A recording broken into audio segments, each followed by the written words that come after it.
1950s were the beginning of serious social change in the United States. As a result of World War II, traditional gender roles were blurred. When the men were away fighting, women filled in working in factories to help make up for the manpower loss. Few women worked outside of the home before that time. The independence that women experienced from working and being able to support their families on their own began to change the way they viewed themselves and their traditional roles. Soon after the end of war, men started to come home and women were forced to give up their positions in the factories and resume their roles in the home. The television viewing audience was estimated at 9.8 million households in December 1951. By October 1959, this figure had grown to 45 million households.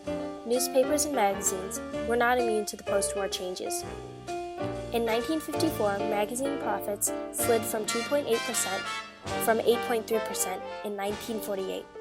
After graduating from Northwestern University, Esquire magazine hired Hugh Hefner to work for them. Esquire was a men's magazine featuring men's fashion and popular literature.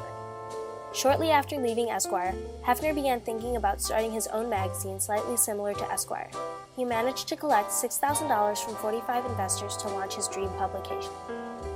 In December of 1953, the first issue was produced.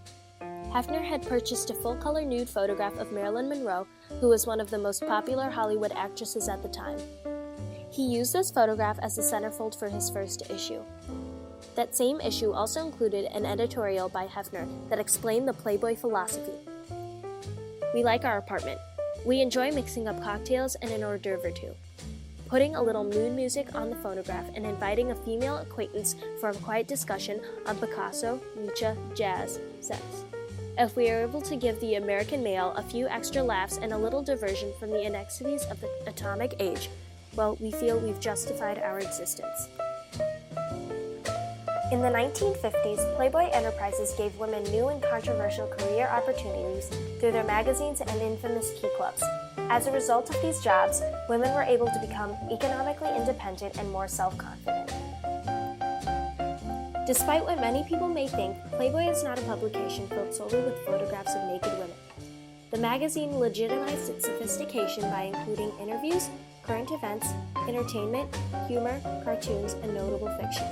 In fact, in 1954, Ray Bradbury's Fahrenheit 451 first entered the public consciousness as a serialized novel in 4 issues of Playboy. A number of other notable writers have had stories published in Playboy. Children's author Roald Dahl, On the Road author Jack Kerouac, and Slaughterhouse-Five author Kurt Vonnegut were just a few of the magazine's contributing writers.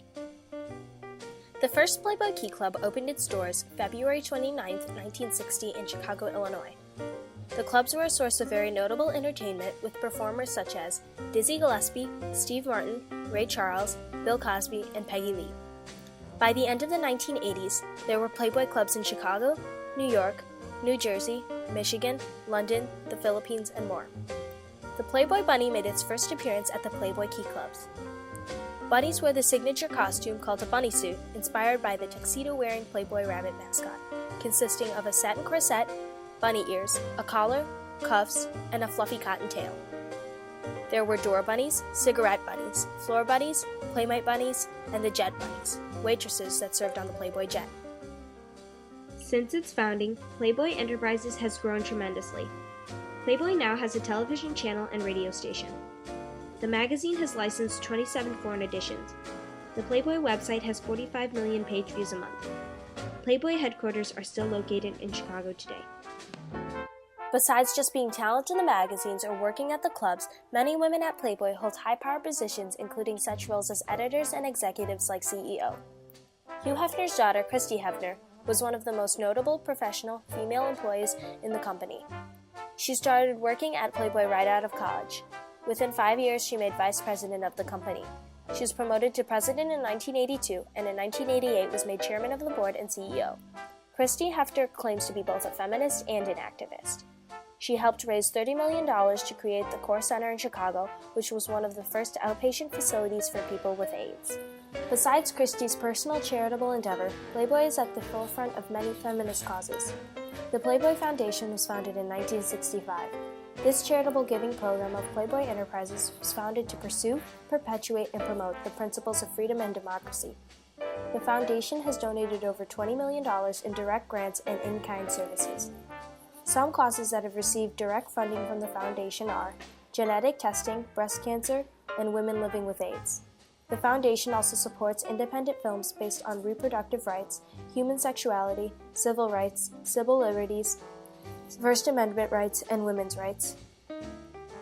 We fought for birth control rights, the change in abortion laws. We fought cases to give women the right to choose. The foundation was one of the first to lobby for contraceptive rights for women. Playboy employee Dan Henrik speaks about Playboy's social consciousness efforts. Back in 1965, Hugh Hefner put out this continuing series of essays known as the Playboy Philosophy.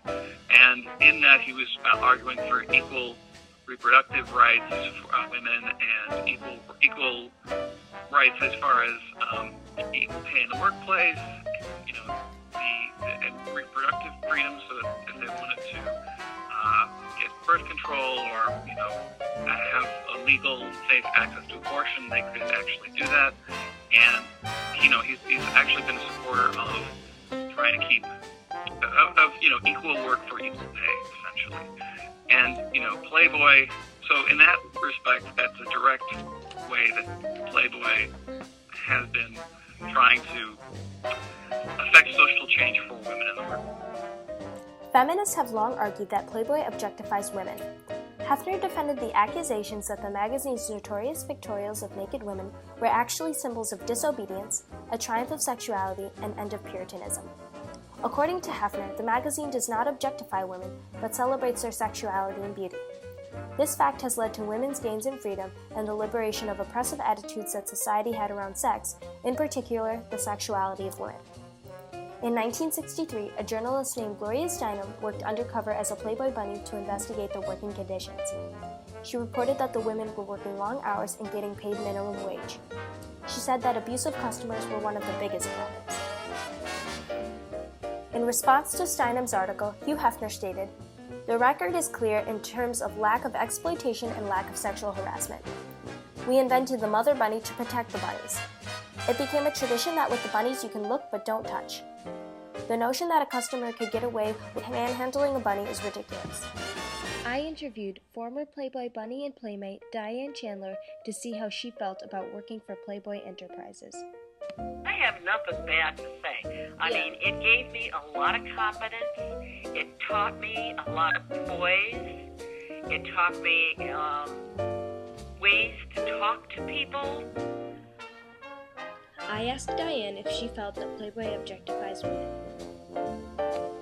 No, not at all. I mean, it's like common logic. You could go into like these old caves in Mexico or Egypt or whatever, and they've got ancient drawings of women on the walls and stuff. I mean, I don't think, obviously they thought pretty women were something to look at too. Playboy models choose to pose for Playboy. Many models find that empowering. Absolutely, yes. I know girls that have worked in the offices that have been there 30 years, until they retire. They're like editorial workers. I mean, if you're lucky enough to get in and on board over there, I think it's an excellent opportunity for anybody to pursue.